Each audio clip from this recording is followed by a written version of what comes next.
Shalom, selamat malam Bapak Ibu, saudara sekalian.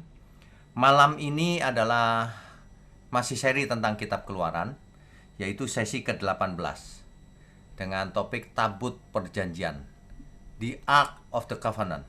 Ya, topik ini menarik karena sering difilmkan dari dulu sampai sekarang.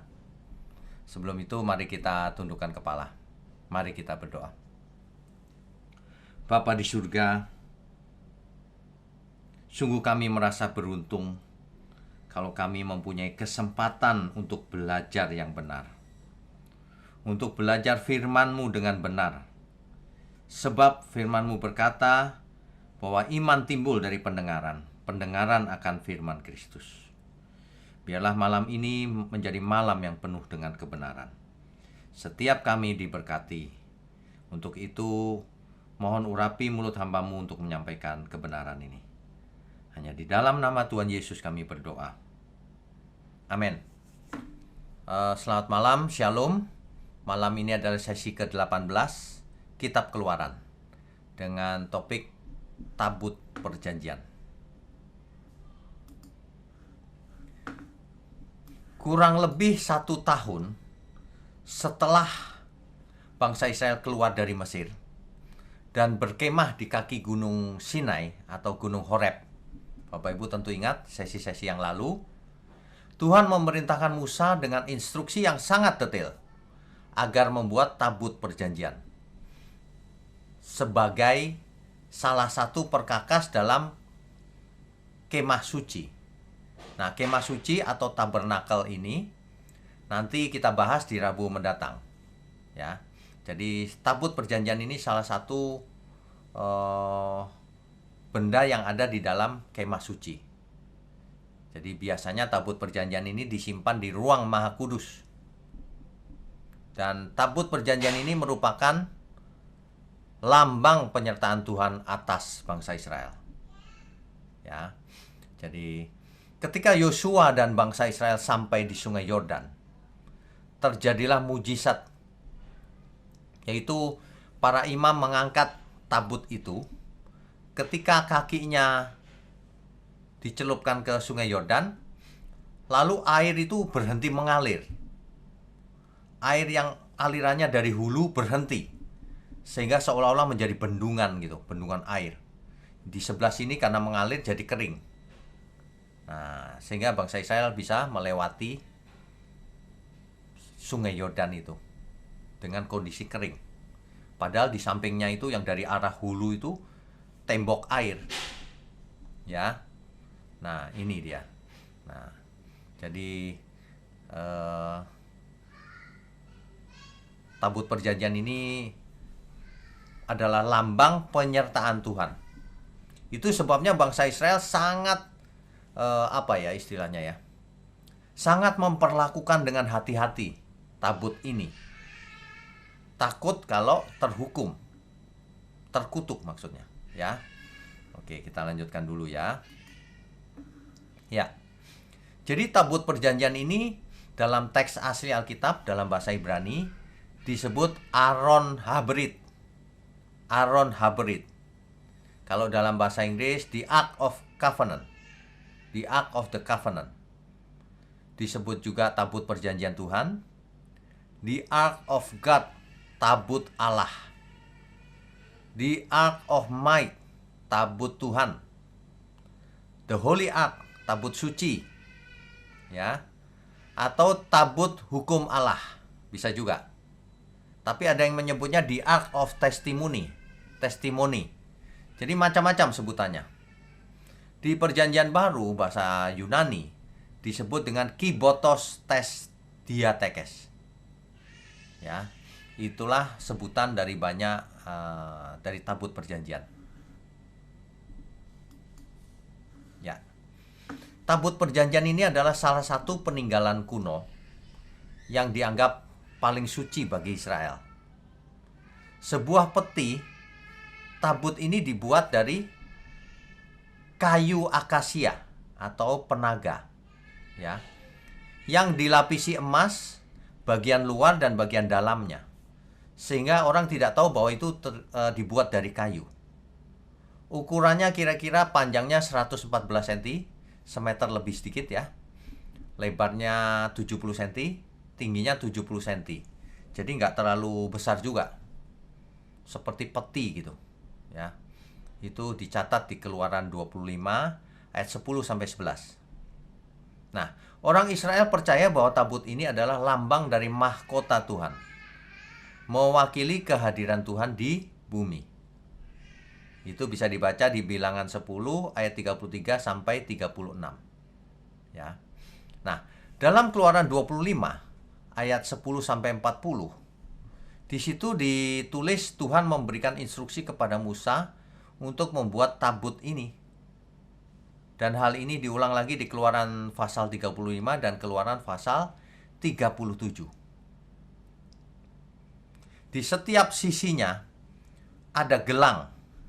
Jadi kalau Bapak Ibu perhatikan gambar ini, di sebelah kanan ini, di setiap sisi sudut dari peti ini, tabut ini, ada gelang tuh yang dibuat dari emas.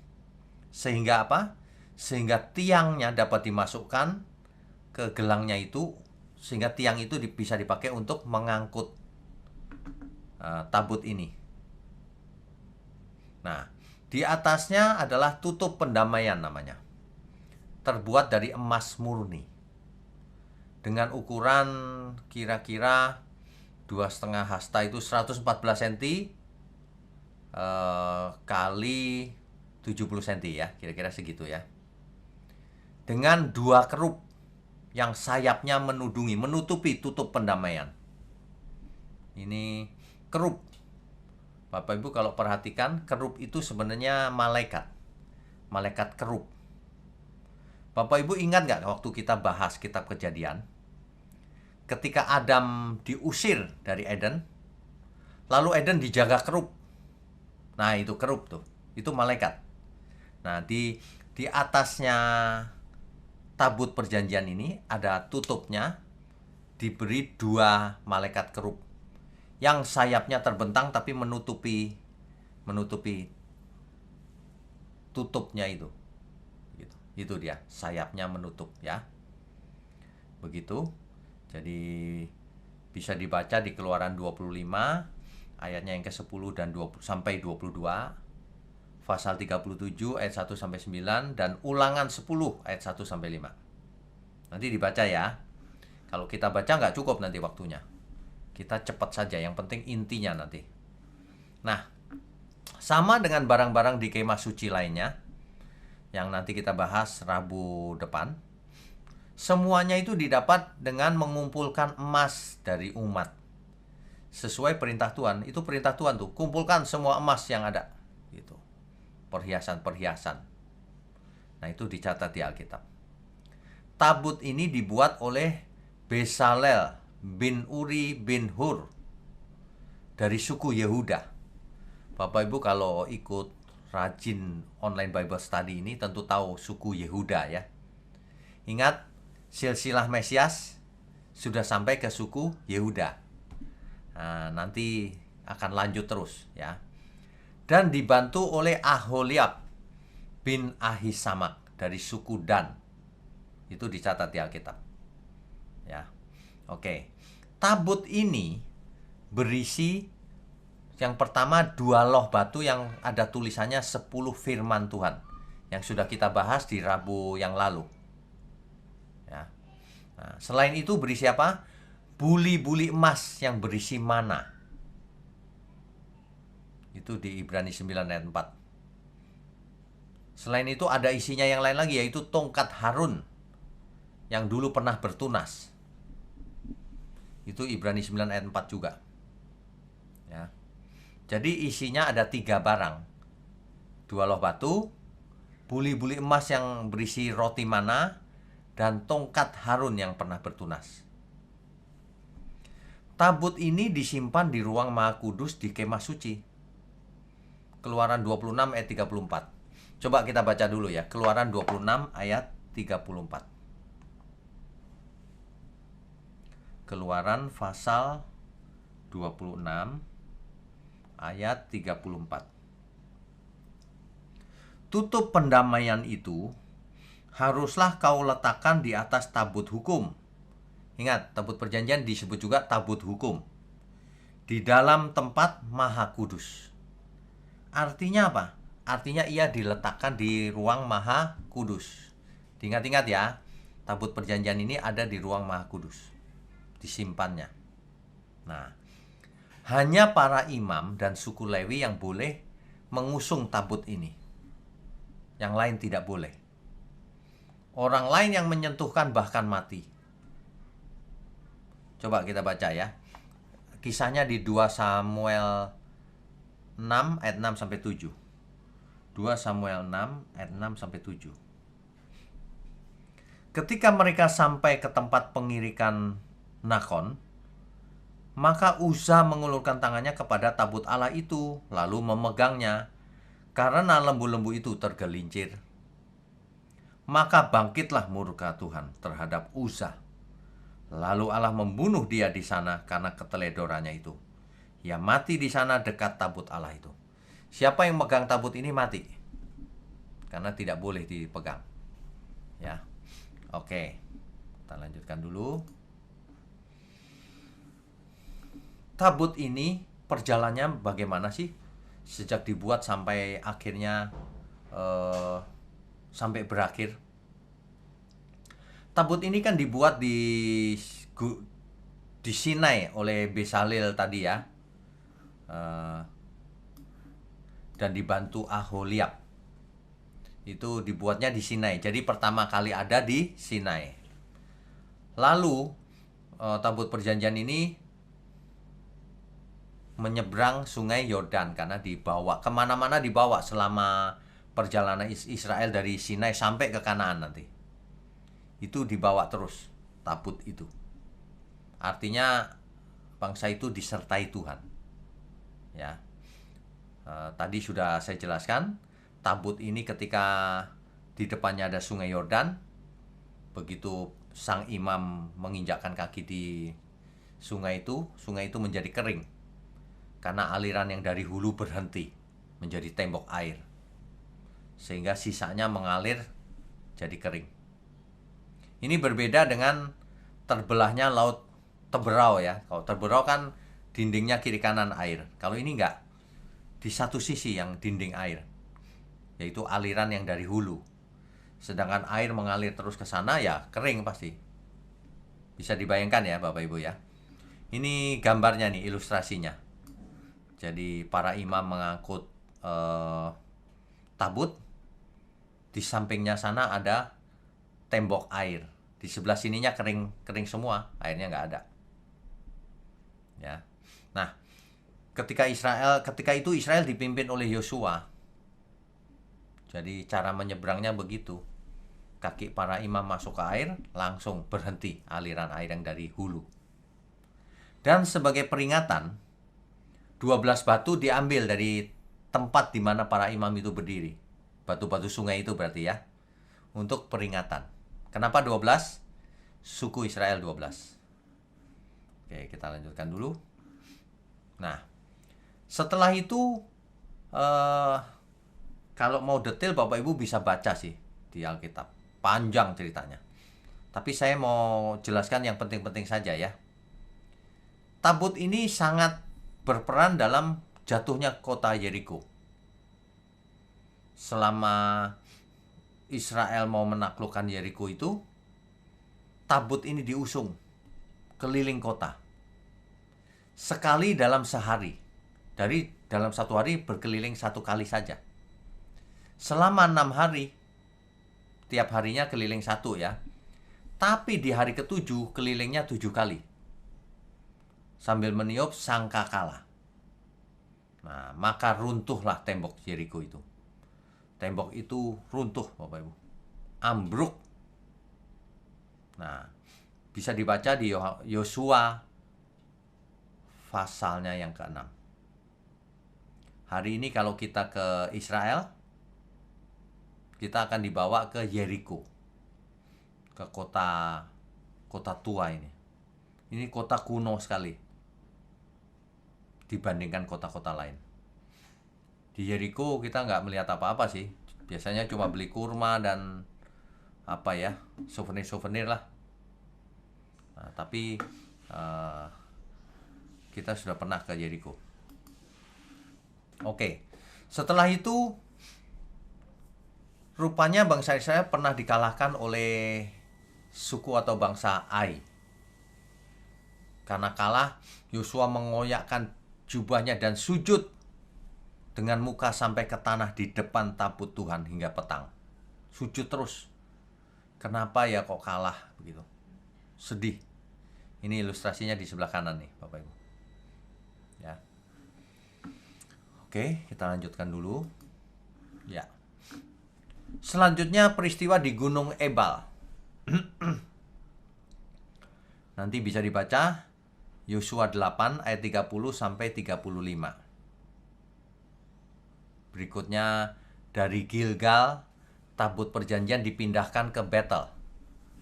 Itu di Hakim-Hakim pasal 2 ayat 1 dan pasal 20 ayat 27. Ya. Dibawa terus tabut ini sampai Kanaan. Lalu akhirnya dibawa ke Shilo. Ya. Nah, pada zamannya Samuel, tabut Allah ini dirampas oleh orang Filistin. Wah, mengerikan ketika itu. Kalah perang sama Filistin. Israel kalah. Mula-mula berperang kalah. Israel mengambil ini, membawa tabut perjanjian dengan harapan supaya menang. Tapi rupanya tetap kalah. Bahkan tabut perjanjian dirampas oleh orang Filistin. Kekalahan Israel itu memakan korban sangat banyak. Nah, akhirnya tabut itu dibawa oleh orang Filistin. Itu terjadinya di pertempuran Ebenezer. Dibawa dari tempat kudus di Shilo itu. Tetapi Allah menimpakan penyakit selama 7 bulan kepada bangsa Filistin. Selama ia merampas itu. Sehingga akhirnya bangsa Filistin mengembalikannya ke bangsa Israel.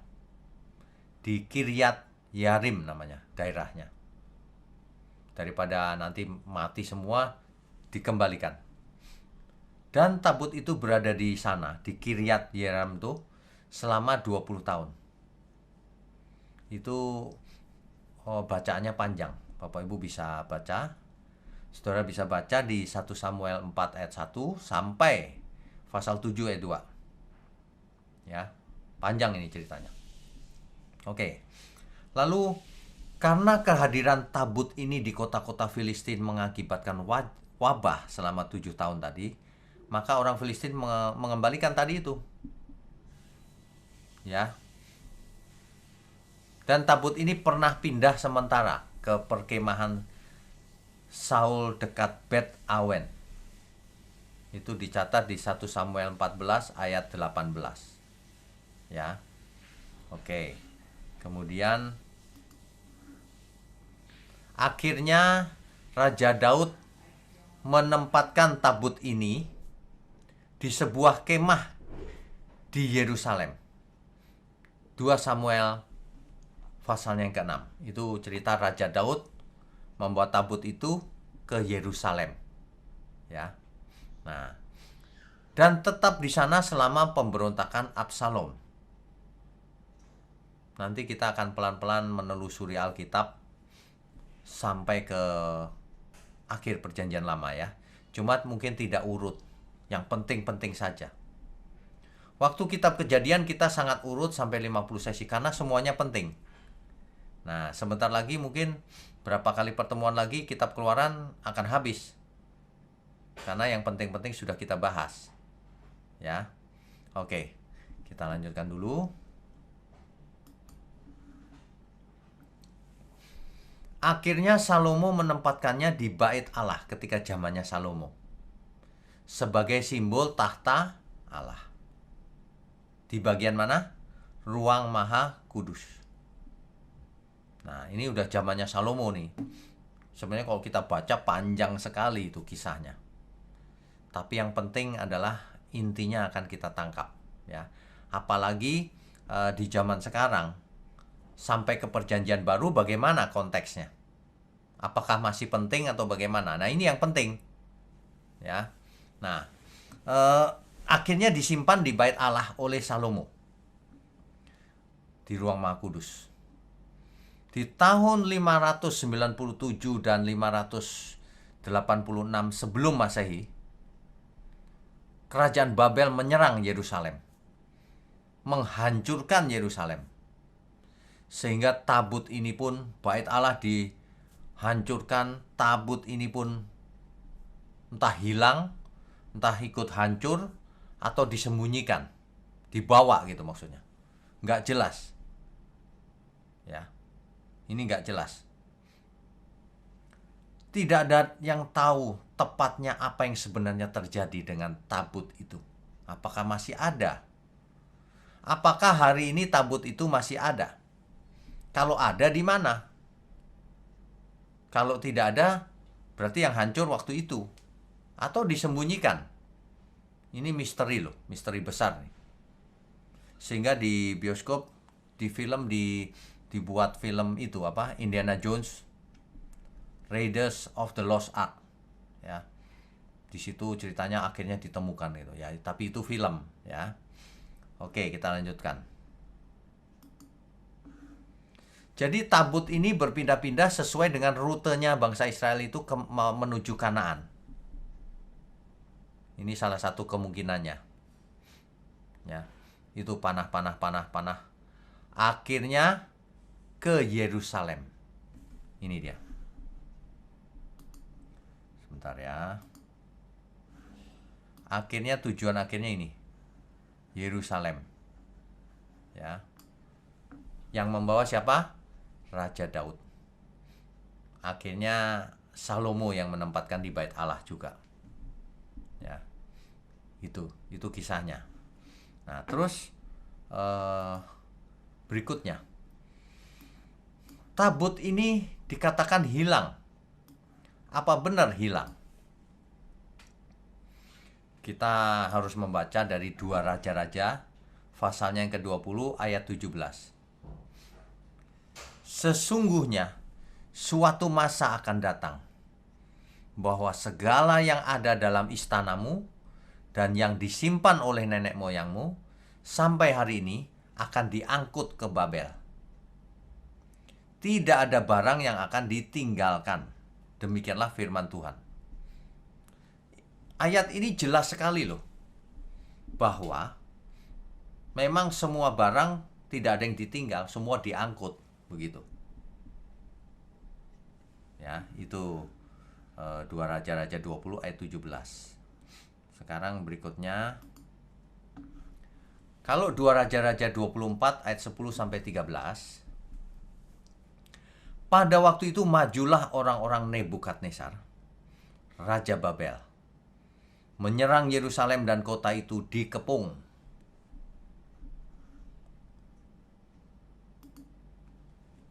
Lalu keluarlah Yoyakin, Raja Yehuda, mendapatkan Raja Babel. Ia sendiri, ibunya, pegawai-pegawainya, para pembesarnya, dan pegawai-pegawai istananya. Raja Babel menangkap dia pada tahun yang ke-8 dari pemerintahannya. Ia mengeluarkan dari sana segala barang perbendaharaan rumah Tuhan. Ingat, segala barang, seluruh barang artinya.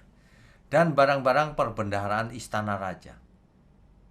Yang lebih parah lagi, juga dikeratnya emas dari segala perkakas emas yang dibuat oleh Salomo, Raja Israel, di bait Tuhan seperti yang telah difirmankan Tuhan. Jadi semua barang yang ada emasnya dikerat, diambil emasnya.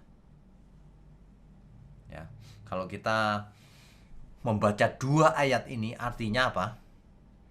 Artinya tabut itu sudah dibawa pergi atau dihancurkan. Sebab tidak ada yang tertinggal, bukan? Itu artinya. Ya. Oke. Tapi apa benar tabut perjanjian akan muncul lagi? Di kitab Wahyu, di situ disebutkan, Wahyu 11 ayat 19. Maka terbukalah bait suci Allah yang di surga. Dan kelihatanlah tabut perjanjiannya di dalam bait suci itu.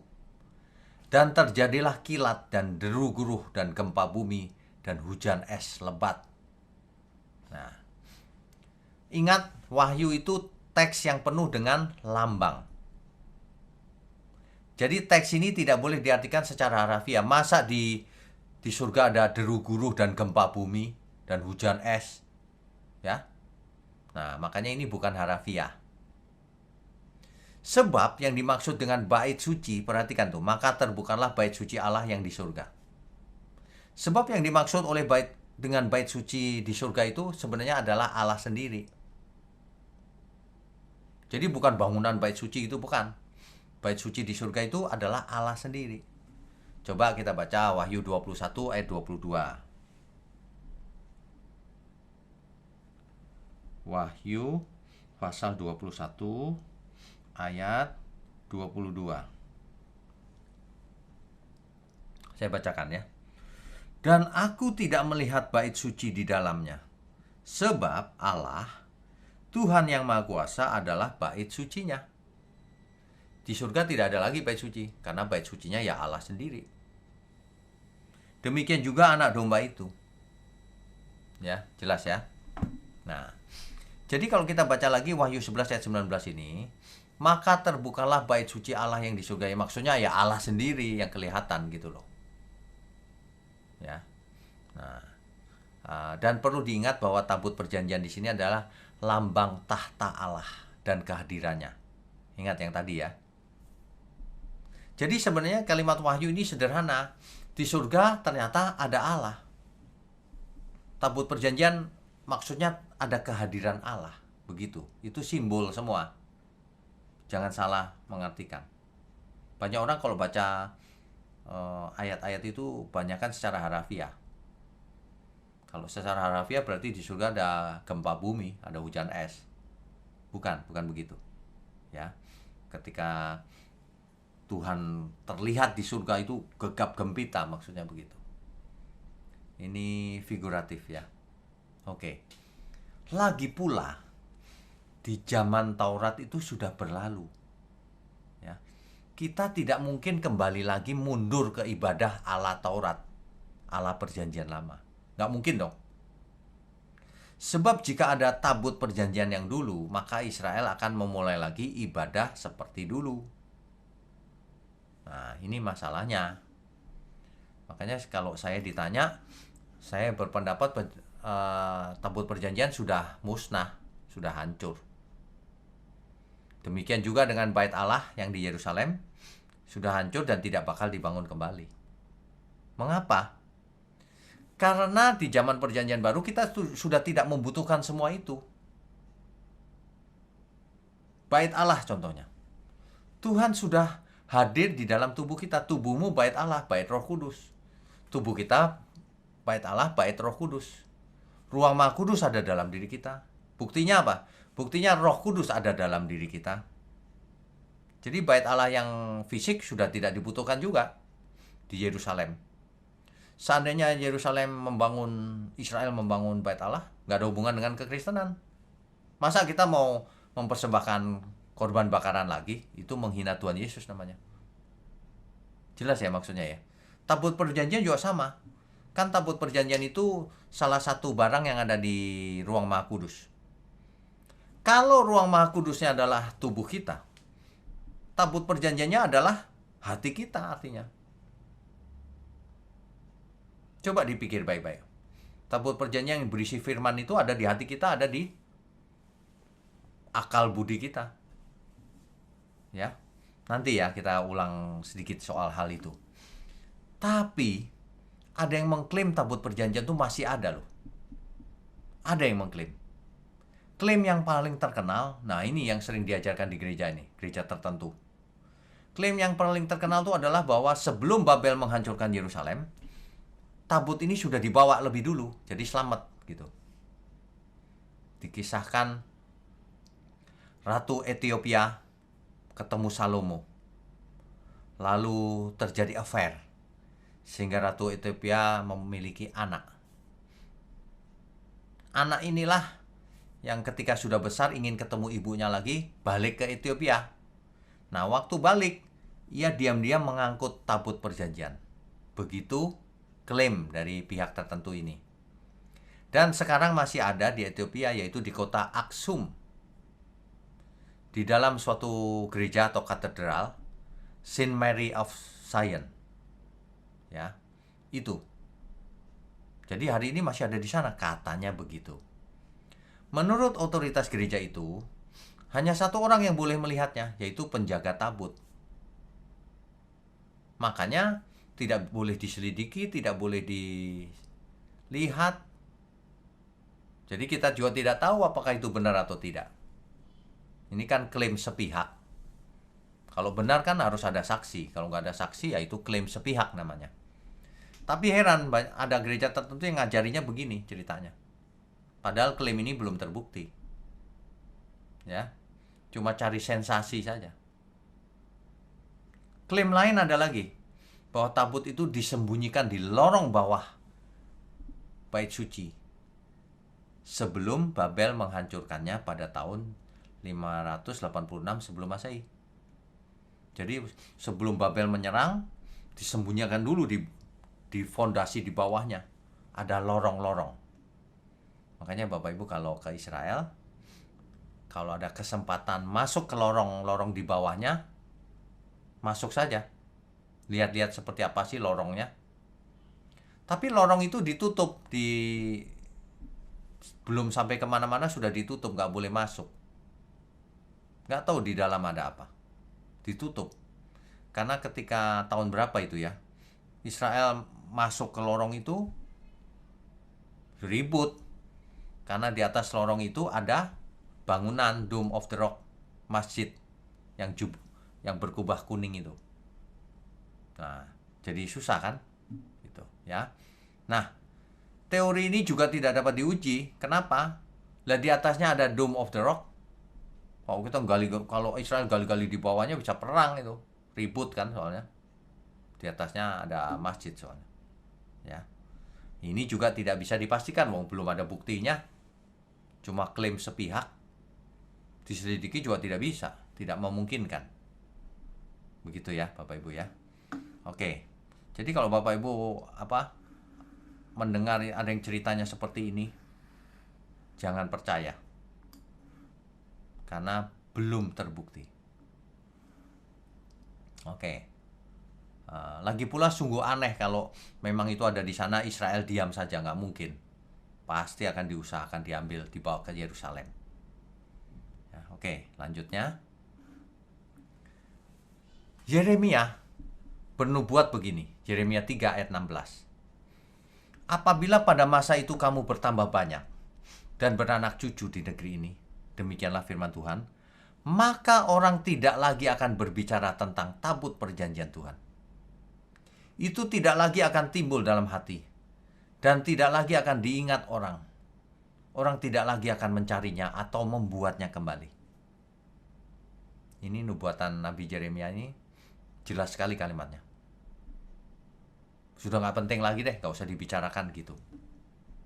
Ya. Nah, oke, kita lanjutkan dulu.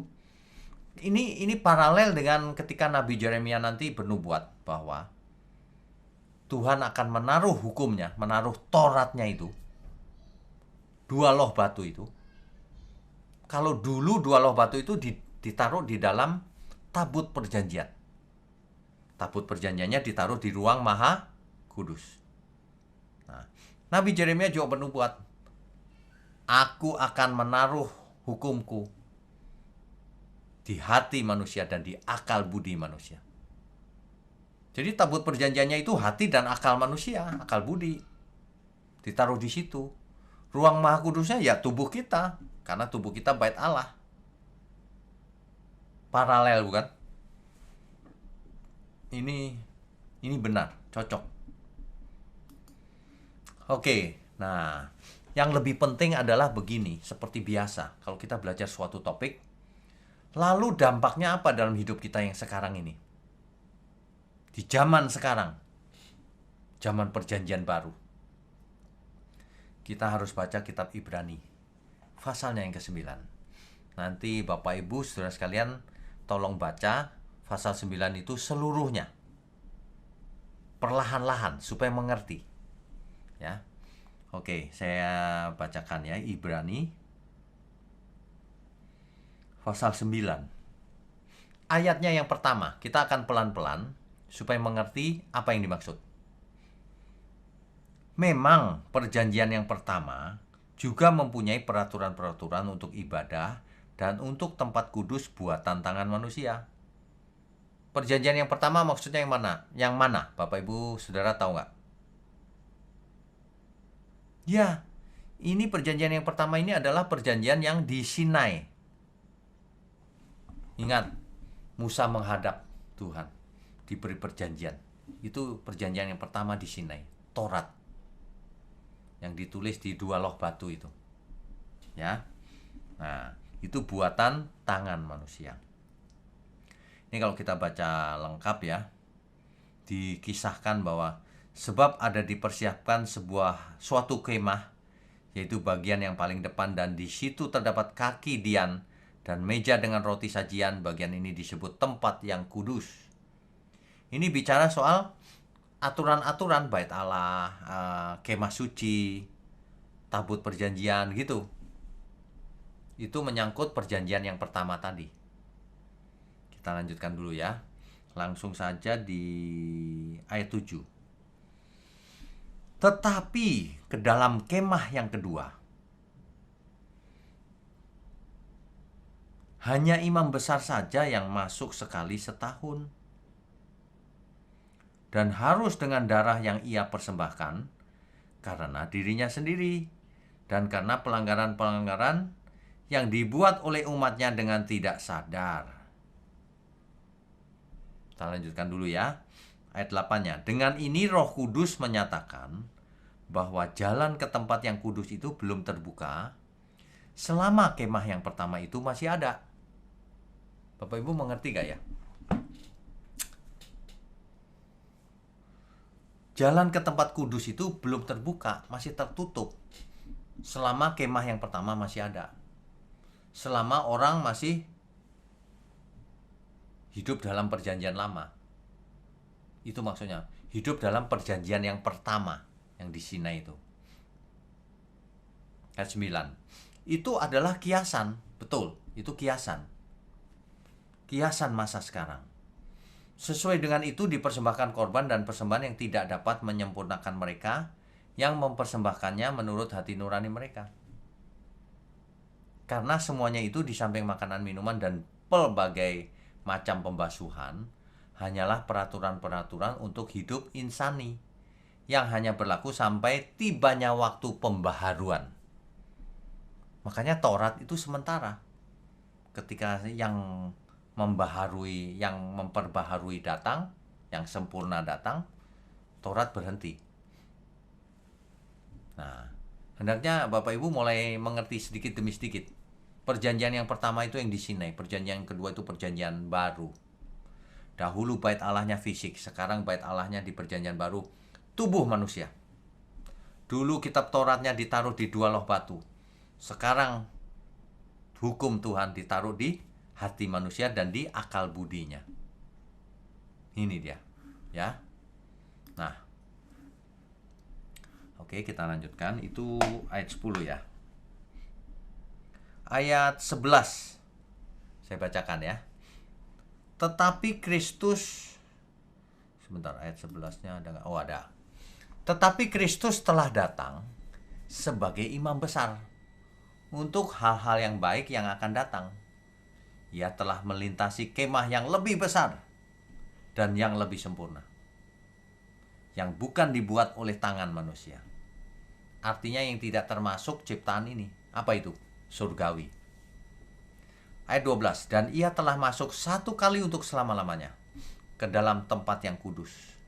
Bukan dengan membawa darah domba jantan dan darah anak lembu seperti imam besar yang dulu itu. Bukan. Tetapi dengan membawa darahnya sendiri. Dan dengan itu ia telah mendapat kelepasan yang kekal. Karena itu, ia adalah pengantara dari suatu perjanjian yang baru. Bukan perjanjian yang pertama yang di Sinai itu, bukan. Karena perjanjian yang pertama yang di Sinai itu tidak bisa membawa kepada kesempurnaan.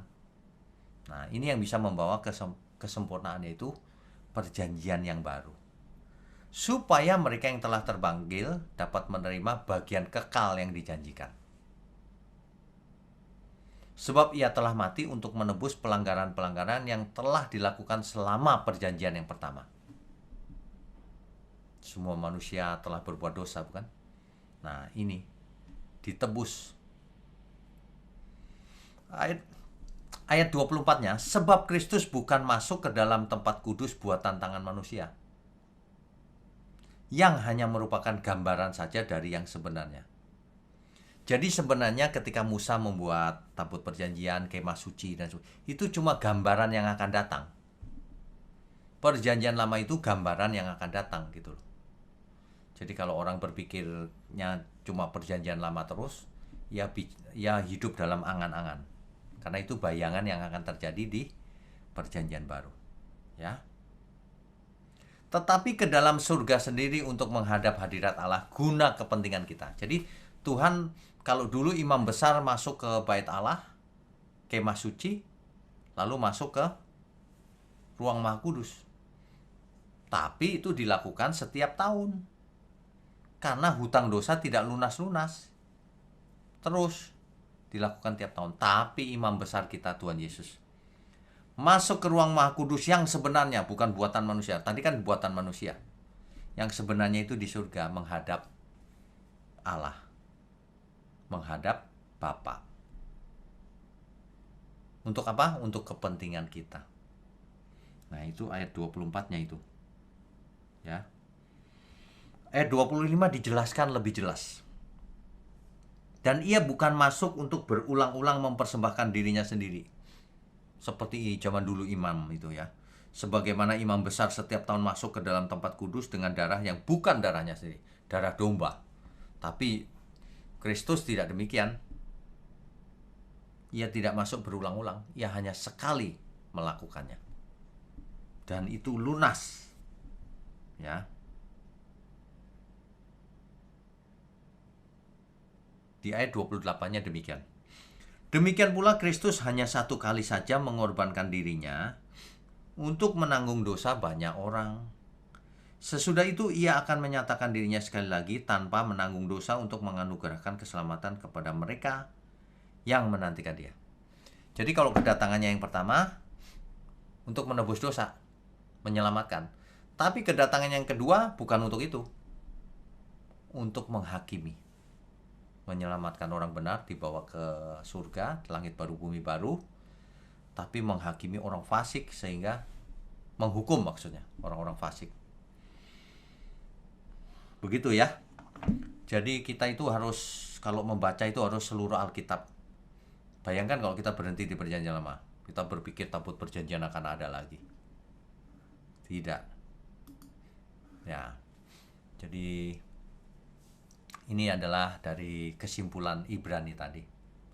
Demikian pula Kristus hanya satu kali saja mengorbankan dirinya untuk menanggung dosa banyak orang. Sesudah itu ia akan menyatakan dirinya sekali lagi tanpa menanggung dosa lagi untuk menganugerahkan keselamatan kepada mereka yang menantikan dia. Menjemput orang-orang kudus maksudnya, dibawa ke surga. Ya. Ya, ini adalah topik Rabu depan, tabernakal. Masih berhubungan dengan tabut perjanjian. Kita akan lihat bagaimana kisah berikutnya. Tapi yang perlu kita renungkan baik-baik dan kita mengerti, jangan sampai salah ya, itu adalah begini. Semua yang terjadi di perjanjian lama, itu adalah bayangan yang akan terjadi di perjanjian baru. Di perjanjian lama, inilah anak domba Allah. Inilah anak domba. Dan sebagainya. Itu bayangan semua itu. Di perjanjian baru, anak domba Allah. Jadi kalau di perjanjian lama, anak domba beneran. Di perjanjian baru, anak domba Allah. Ini cuma lambang. Kalau di perjanjian lama ada kemah suci, bait Allah. Di perjanjian baru, nggak perlu. Bait Allahnya adalah tubuh manusia, orang-orang percaya. Kalau ruang Maha Kudusnya dulu adalah di dalam bait Allah, sekarang ruang Maha Kudusnya ada di dalam diri kita, di mana Roh Kudus tinggal.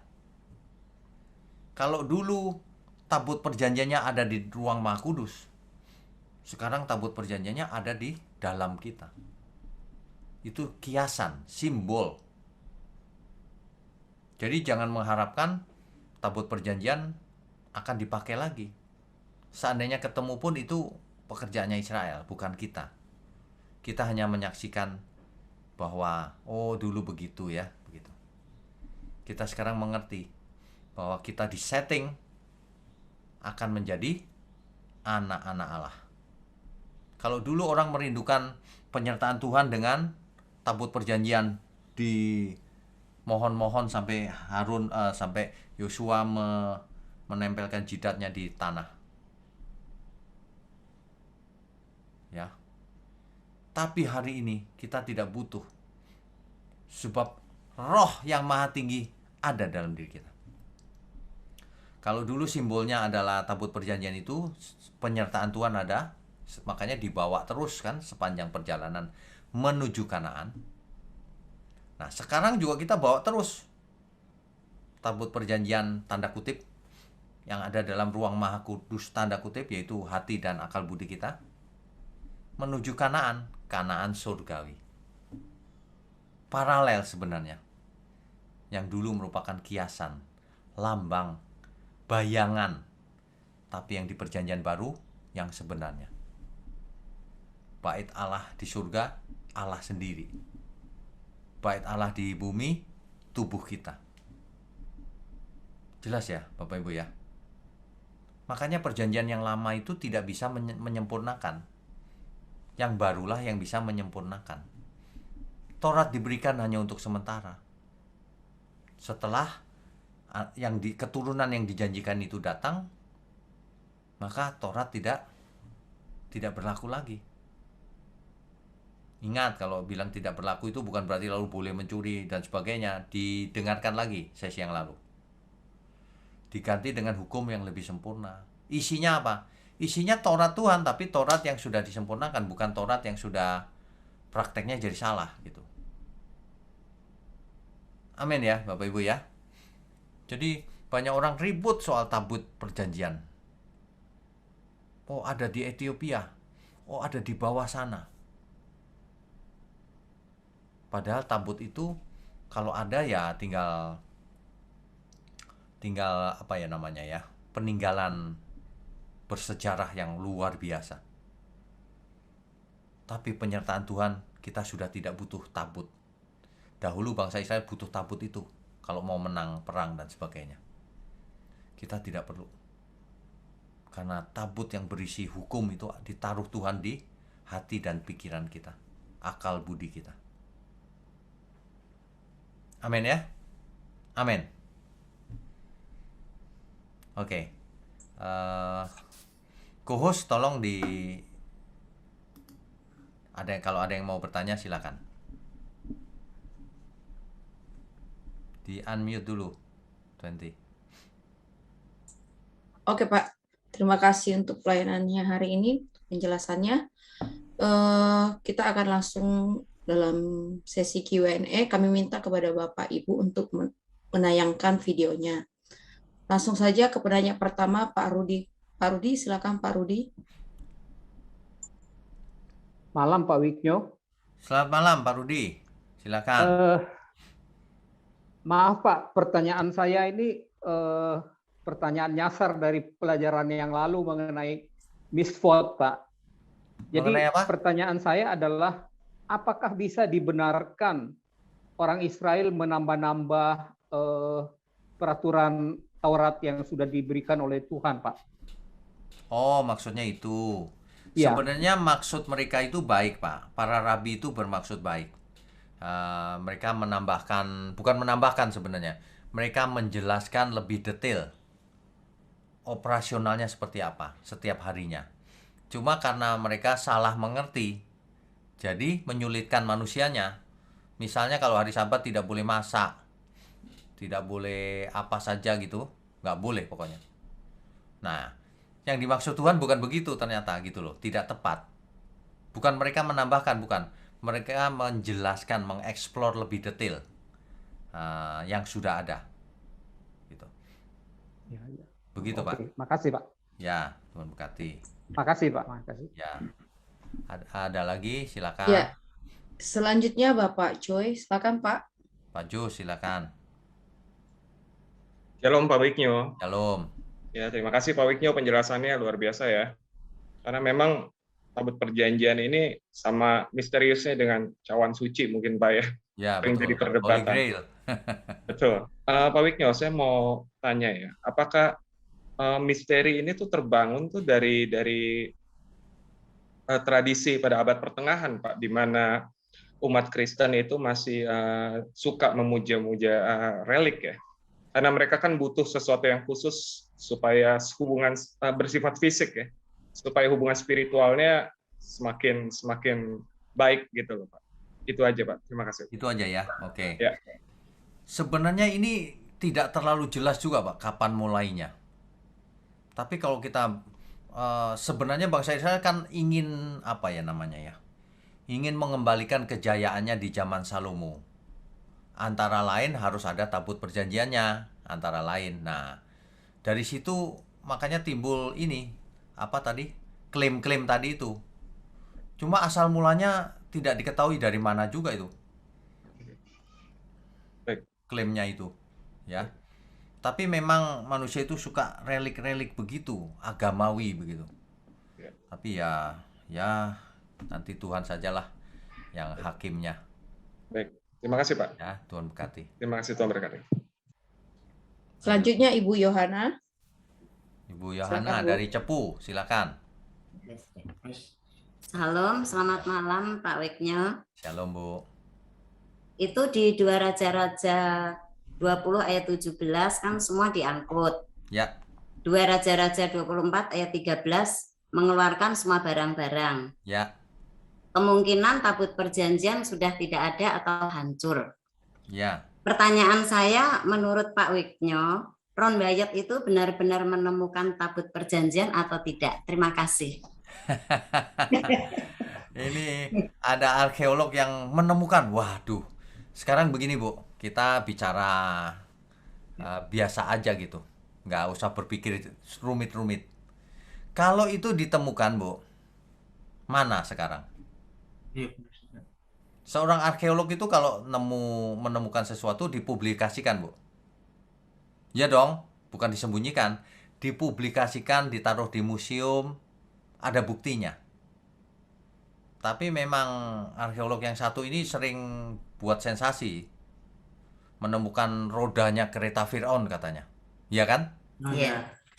Fir'aun itu ribuan tahun yang lalu, kalaupun rodanya tenggelam memangnya masih ada, hancur.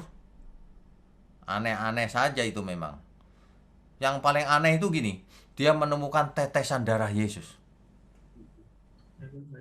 Iya loh, saya baca, wih, menemukan tetesan darah Yesus. Terus di Bukit Golgota itu kan terjadi gempa tuh waktu Yesus disalib. Waktu gempa itu bukitnya itu retak katanya. Sehingga darah Yesus tertetes masuk ke retakan itu. Di bawahnya itu ada gua. Nah, itu adalah tabut perjanjian ada di gua itu katanya. Sehingga darah itu netes persis di tutup pendamaian itu. Seperti dulu imam besar memercikkan darah. Persis di situ. Wah, fantastis sekali ya. Ya kalau bener kita juga happy, nggak masalah. Tapi mana buktinya? Buktinya cuma ada di YouTube. Ceritanya doang. Kalau itu ada ya mana? Memangnya dia doang ya arkeolog? Arkeolog lain juga pengen sekali ketemu. Cerita macam-macam tuh. Bahwa dia ketemu darahnya Yesus, kromosomnya cuma satu sisi. Kalau manusia kan 46 tuh, ini cuma 23. Artinya bukan hasil hubungan suami istri. Waduh, kelihatannya fantastis loh. Cuma semua yang dia katakan sama dia tuh nggak ada buktinya, Bu. Yang sederhana aja deh, nggak usah tabut perjanjian. Kereta Firaun mana keretanya? Oh, hari itu bisa dibayangkan nggak sih laut terburuk gitu, hancur nggak kira-kira? Kok rodanya masih utuh? Nah, ini yang begini-begini kita nggak ikutan deh. Ibu, itu nggak penting juga sih, Bu. Pokoknya selama nggak ada bukti jangan percaya, Bu. Ya, ada orang yang berkata, wah vaksin itu dicampur sama chip. Wah, jangan percaya yang gitu-gituan. Waduh, ngawur itu. Makanya video saya ada yang edit, dibentrokkan sama orang itu. Saya diem aja, yang penting bukan saya yang nyerang. Nanti kalau Bapak Ibu dengar video potongan itu di Facebook ada itu, rame itu. Ya. Ya, kita yang penting ada fakta. Karena kebenaran itu cirinya sesuai fakta, begitu. Begitu, Bu. Ya, makasih Pak Weknya. Oke, Tuhan berkati. Amin. Ya. Selanjutnya Pak Hari, silakan Pak Hari, unmute. Pak Hari. Di unmute dulu, Pak.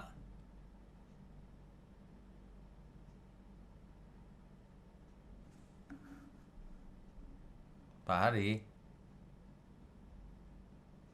Oh, mungkin sinyalnya kali ya. Ya, Pak. Ya. Sudah habis pertanyaannya, Pak. Bapak Ibu, loh, tumben habis. Cepat sekali. Iya, ya, Pak. Oke, nggak apa-apa sih. Oke. Oh, ada. Caroline. Oke. Kak Caroline, silakan. Halo, Ko. Ya, silakan. Sebenarnya pertanyaan ini nggak terlalu ini sih, nggak terlalu cerdas mungkin ya. Nggak ada pertanyaan yang nggak cerdas, semua pertanyaan cerdas. Very simple question. Ya. Gini, tadi kan Koko menjelaskan kalau apa yang dibuat pada Perjanjian Lama sebenarnya kita kalau merefleksikannya dalam saat ini adalah sebuah gambaran lah untuk kita umat Perjanjian Baru. Cuman yang bikin saya bingung, ini kan benar-benar sangat detail ya kok. Ya. Dari ukurannya, bahannya, di mana harus ditaruh, siapa bla bla bla gitu kan. Ya. Masa sih hanya cuma buat gambaran buat kita? Apakah nggak ada fungsi buat mereka, orang Israel pada saat itu? Dan source-nya tuh dari mana sih sebenarnya semua kultur ini yang diajarkan kepada bangsa Israel gitu? Kenapa? Why bother? Oke. Ya. Jadi, sorry ya kalau nggak ini kok. Nah, itu pertanyaan bagus, pasti memberkati banyak orang juga. Jadi sebenarnya kenapa Tuhan berikan instruksi dengan detail gitu ya? Yes. Itu masing-masing ada yang ada artinya, ada yang tidak. Misalnya, kenapa lebarnya kira-kira berapa senti tadi? 114 senti, kan ganjil itu ya. Nah, nggak ada masalah mau berapapun ya. Kalau diselidiki secara ilmiah mungkin ada maksudnya, mungkin. Karena ternyata ada yang menyelidiki diilmiahkan nih. Tapi bener nggak ya, saya nggak tahu. Tabut itu kan ada kayu, ada emasnya. Jadi tabut itu membentuk ketika diusung di padang pasir. Elektrostatisnya ngumpul di tabut itu. Jadi berfungsi sebagai kondensator. Kalau yang ngerti elektronik ngerti itu. Jadi begitu orang pegang, kesetrum mati. Itu cara ilmiahnya. Tapi kalau saya nggak percaya begitu saja, gimana membuktikannya, nggak bisa. Itu cuma teori. Nah, jadi kenapa Tuhan memberikan secara detail? Kalau menurut saya nih, yang pertama Tuhan mau ngetes apakah manusia, apakah umat ini taat atau tidak. Itu saja. Dikasih aturan ini, kasih aturan itu. Taat atau tidak, dites saja. Tapi ketika yang sempurna datang, udah nggak usah pakai ukuran-ukuran. Aku akan menaruh hukumku di akal budimu dan di hatimu. Udah. Tubuhmu bait Allah. Persembahkan tubuhmu yang hidup. Itulah ibadah yang sejati. Wah, mantap. Itulah man of God. Jadi hari ini kita tidak perlu agamawi, ritual. Justru kalau orang banyak ritual perlu dicurigai. Begitu. Begitu, Odi. Thank you, Kok. Oke. Ya, God bless. Bless. Oh, masih ada lagi sekarang banyak. Silakan. Iya, kita panggil lagi yang tadi ya Pak ya. Pak Hari, Ya. silakan. Di-unmute Pak Hari. Pak Hari, boleh. Pak Hari dulu. Silakan Pak Hari, di-unmute.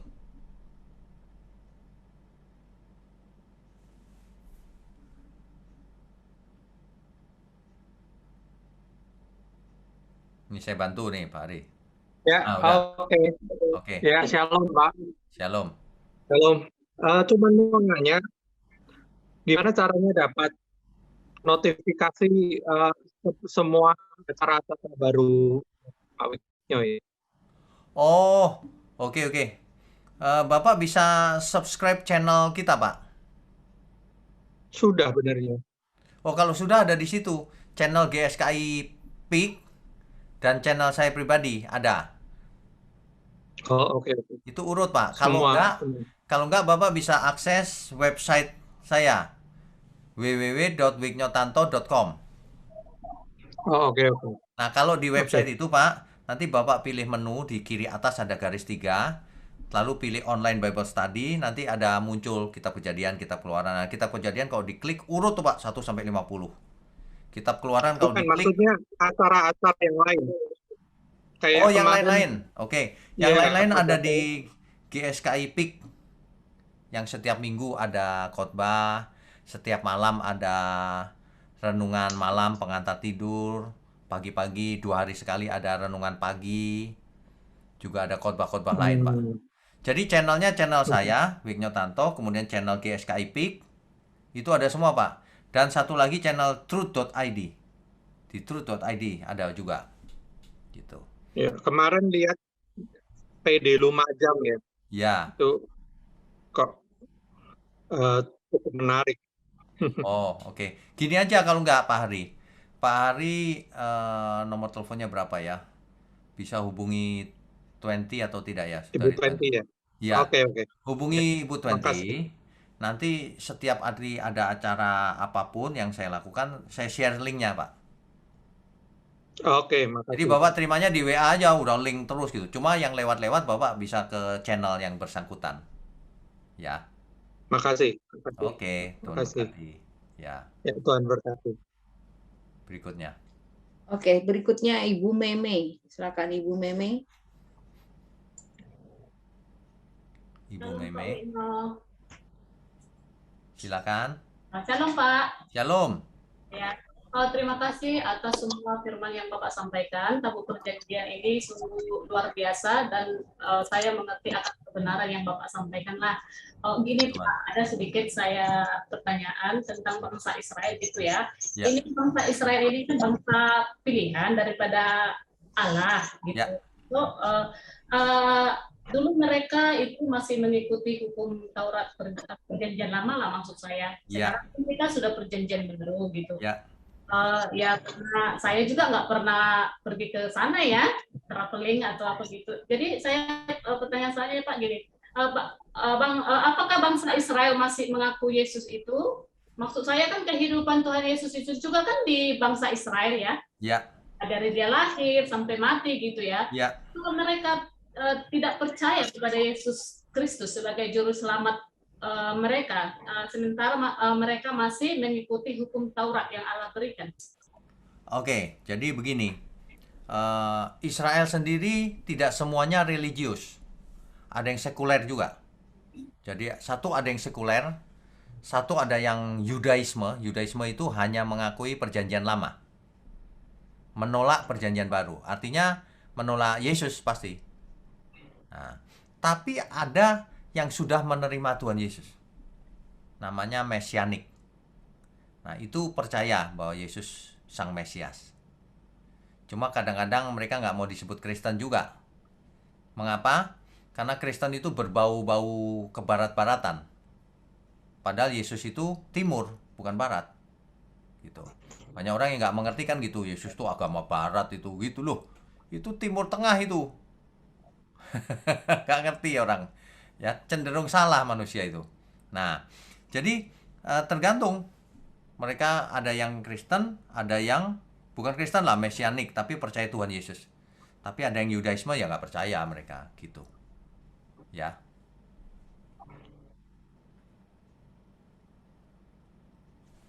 Oke. Berikutnya. Ya, Pak Agus Teung, silakan Pak Agus. Shalom Pak Wiknyo. Shalom. Mudah-mudahan Pak Wiknyo enggak bosan ya dengan pertanyaan saya. Enggak Pak, masa bosan. Justru senang ditanya-tanya. Gini Pak, ini untuk menambah wawasan kita semua yang ada di room Pak. Saya hari ini, hati saya ingin bertanya gini Pak.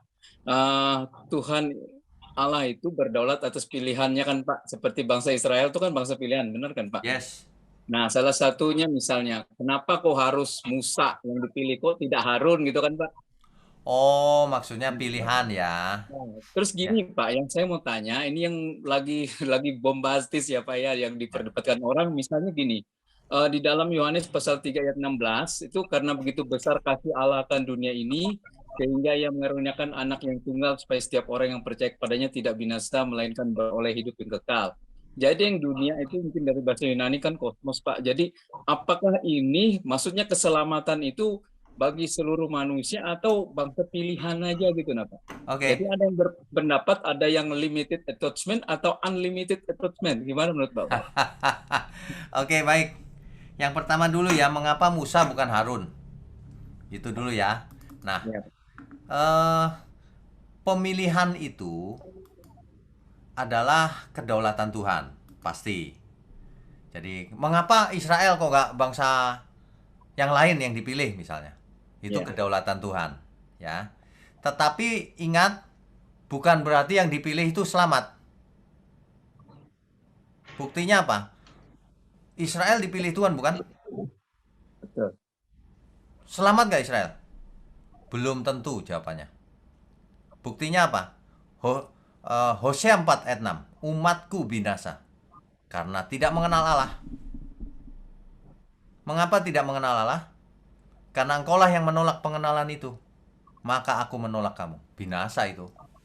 Jadi meskipun umat pilihan dipilih Tuhan, ternyata bisa binasa. Dipilih itu maksudnya kamu sebagai umat pilihan. Tapi tetap saja dihakimi. Bukannya langsung pasti selamat yang dipilih Tuhan seperti teori Calvin itu. Bukan, salah itu. Limited atonement atau unlimited atonement. Ya kita baca saja Alkitab. Inilah anak domba Allah yang menghapus dosa dunia, kosmos. Bukan sebagian kosmos. Kalau orang teologinya Calvin gini, yang dimaksud dunia itu orang-orang percaya Pak, dunianya orang percaya, kau nambah-nambahin artinya. Artinya Tuhan mati untuk seluruh dunia. Sebenarnya ayat-ayat Alkitab itu jelas loh Pak. Bukan untuk Israel saja, tapi untuk semua manusia. Itu ada, eksplisit. Itu ditulis loh eksplisit. Cuma teolog itu sok tahu. Wah itu artinya nggak gitu loh. Udah tertulis masih berani ngeles. Gitu. Yesus mati untuk siapa? Untuk semua orang. Dahulu, ini jelas nih. Dahulu oleh satu orang, semua manusia mengalami dosa. Karena satu orang. Jelas nggak? Karena Adam seorang, semua manusia kena getah dosa. Bukan sebagian, semua. Oleh sebab itu, karena satu orang juga, semua orang mendapat pembenaran. Bukan sebagian. Alkitab loh yang ngomong. Dulu karena satu orang, dunia mengenal dosa. Sekarang karena satu orang juga, yaitu Yesus Kristus maksudnya, semua mengalami pembenaran. Semua, nggak sebagian. Kalau debat yang gitu-gitu itu saya nggak mau Pak. Mengapa? Karena orang-orang itu nggak jujur, cuma mau cari pembenaran. Padahal nggak perlu sekolah Alkitab, dibaca aja sendiri. Oh jelas, Tuhan mengampuni siapa? Semua manusia.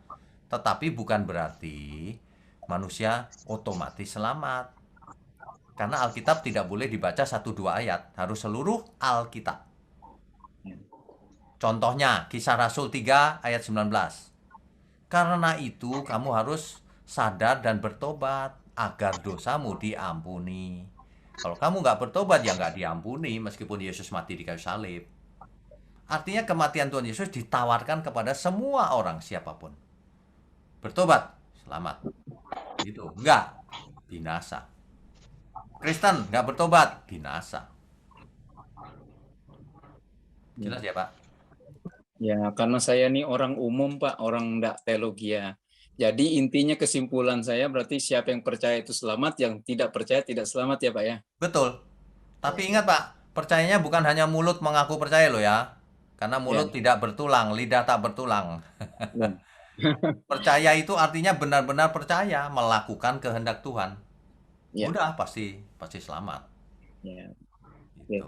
Ya. Terima kasih, Pak. Oke. Tuhan berkati.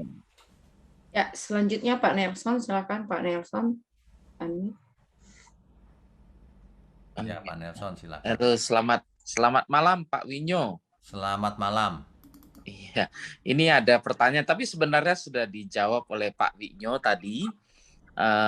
Kenapa hanya bangsa Israel yang terpilih? Cuman ada lanjutannya sedikit dari saya, mungkin. Jadi kan setelah Yesus yang mengikuti dan percaya kepada Yesus itu akan diselamatkan. Tapi bagaimana dengan sebelum Yesus? Jadi manusia-manusia yang sebelum Yesus itu kan dulu kan tidak secanggih ini, dan penyebaran agama Kristen kan dulu pun belum ada Kristen kan. Jadi yang percaya kepada Tuhan apakah hanya ada di Israel aja? Jadi di negara lain kan mereka juga ada berdoa juga atau percaya juga kepada Tuhan, tapi mungkin ya sesuai dengan pemikiran mereka sendiri itu semua kan. Mengerti. Nah, itu apakah mereka semuanya masuk neraka yang dulu, yang baru ini? Jadi yang baru yang percaya aja yang mantan ya. Ini itu bagaimana? Mungkin ini pertanyaan yang agak bodoh juga nih. Ini pertanyaan canggih nih. Oke. Untung Bapak nanya ya.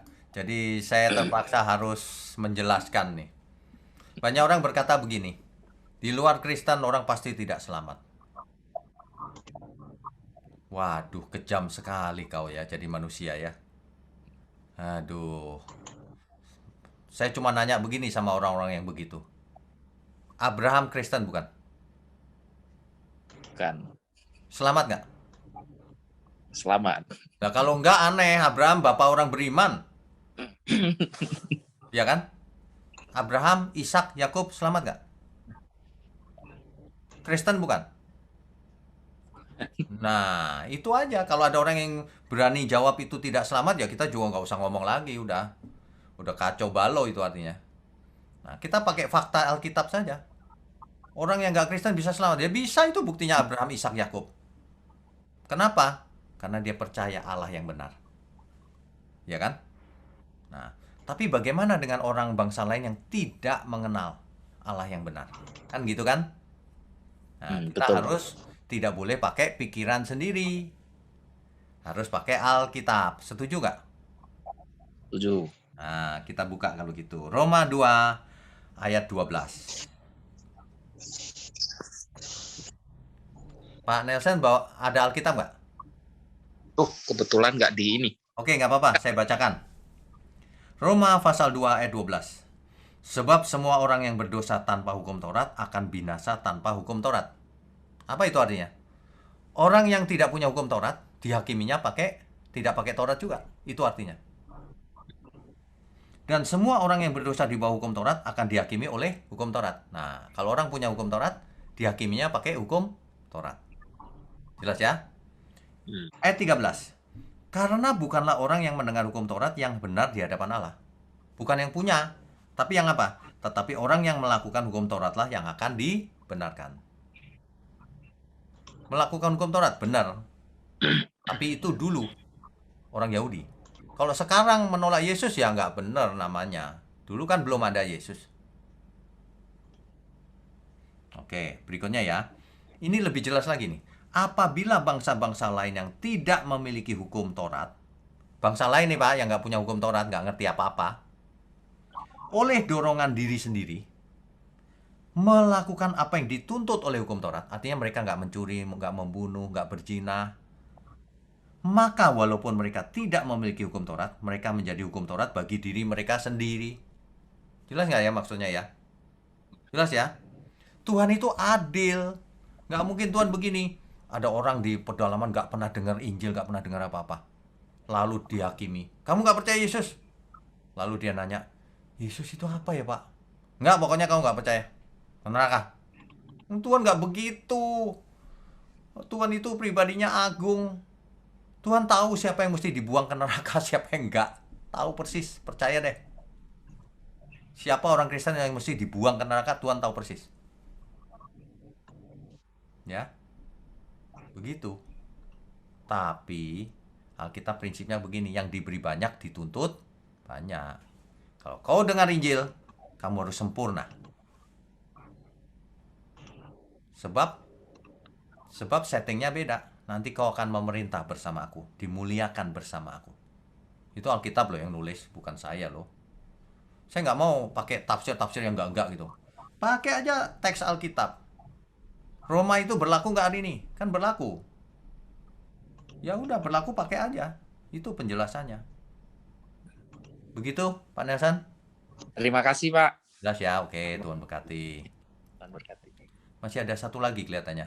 Ya, Pak Rafli, ya. Rinaldi, kan? Pak Rafli, silakan Pak. Ya, selamat malam Pak Wiknyo. Malam.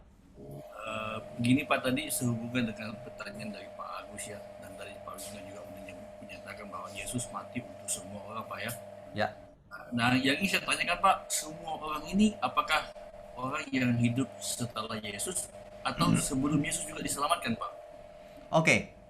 Jadi kalau teks Alkitab kita baca, karena Yesus mati di kayu salib, karena Injil, maka semua manusia dihakimi menurut perbuatan. Semua manusia. Karena semua orang harus menghadap tahta pengadilan Kristus. Itu maksudnya.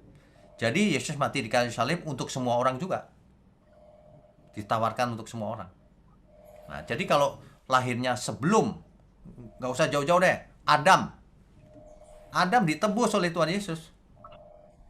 Nggak masalah dosanya. Berarti begini Pak, Yesus mati untuk semua orang. Nah, mengenai keselamatan, apakah Yesus menyelamatkan semua orang juga Pak? Nah, keselamatan ditawarkan ke semua orang, sehingga Yesus mati di kayu salib, akibatnya ada penghakiman. Kalau Yesus nggak mati di kayu salib, nggak usah dihakimi semua orang ke neraka. Karena Yesus mati di kayu salib, maka ada penghakiman. Untuk bagaimana cara menghakiminya? Dihakimi menurut perbuatannya. Kalau orang yang punya Taurat, kalau orang yang hanya punya Taurat zaman dulu dihakimi menurut Taurat. Kalau bangsa lain dihakimi menurut nuraninya, karena di nuraninya tertulis Taurat itu tadi. Kalau kita yang mengenal Yesus dihakimi menurut ajaran Tuhan Yesus. Kamu nurut nggak? Apa tidak taat? Apa malah jahat? Gitu. Tapi siapapun orangnya, kalau jahat udah pasti ke neraka Pak, udah pasti. Nah, sehubungan dengan ini Pak, kalau kita baca di Wahyu 20 ayat 12, itu kan tadi orang-orang dihakimi menurut kitab-kitab yang akan, semua kitab-kitab akan dibuka Pak, dan dihakimi menurut kitab-kitab tersebut kan Pak ya. Apa seperti itu Pak? Kitab di sini bukan kitab secara harafiah Pak. Jangan pernah mengartikan kitab harafiah. Nanti pengertiannya jadi, oh semua agama dipakai kitabnya. Bukan itu maksudnya. Oh bukan itu. Jadi apa? Bukan itu. Ini maksudnya adalah lambang bahwa kamu akan dihakimi secara adil. Dibuka, kamu pengertiannya bagaimana, pakai kitab yang mana, seolah-olah begitu. Tapi bukan kitab agama itu, bukan. Ini dihakimi perbuatannya. Semua ayat itu menjelaskan dihakimi menurut perbuatan gitu loh. Cuma di kitab Wahyu dipakai simbol-simbol, dihakimi menurut kitab-kitab, itu sebenarnya perbuatan. Oh jadi itu bukan arti harfiah Pak ya. Saya pikir tadi bukan. Dihubungkan dengan sekarang kan banyak kitab Pak. Nah, bukan harafiah Pak. Ya, oke, thank you Pak. Oke, ini pertanyaannya susah-susah nih. Saya kayak ujian. Oke, Tuhan berkati ya Pak. Ya udah selesai Pak. Habis ya? Iya Pak. Oh, hari ini jam berapa nih? Oh, lumayan juga ya, hampir 8:30 nih. Oke, sebentar. Baik, Bapak Ibu. Yang saya mau sebagai penutup sebelum ditutup ya. Pokoknya begini Bapak Ibu, kalau kita baca Alkitab itu harus utuh. Harus konteksnya seluruh Alkitab. Jangan hanya berdasarkan 1-2 ayat. Dan ingat, tidak semua harafiah. Ada yang harafiah, ada yang simbolik. Ya, kalau semua diharafiahkan kacau pengertiannya. Nah, jadi ada yang simbolik, ada yang harafiah. Jangan cuma berdasarkan 1 ayat. Banyak ayat. Makin banyak, makin benar. Gitu ya. Begitu ya Bapak Ibu ya. Oh ya, di samping itu saya mau cerita sedikit. Itu Bapak Ibu yang berpartisipasi dalam pengadaan laptop dan bantuan ke banyak orang. Sudah kita salurkan, sudah ke 14 orang. Sebagian laptopnya baru, kita belikan. Sebagian ada yang kirim laptop bekas tapi bagus, jadi saya besarkan saja harddisknya dan RAM-nya, jadi kenceng banget gitu. Dan mereka semua berterima kasih.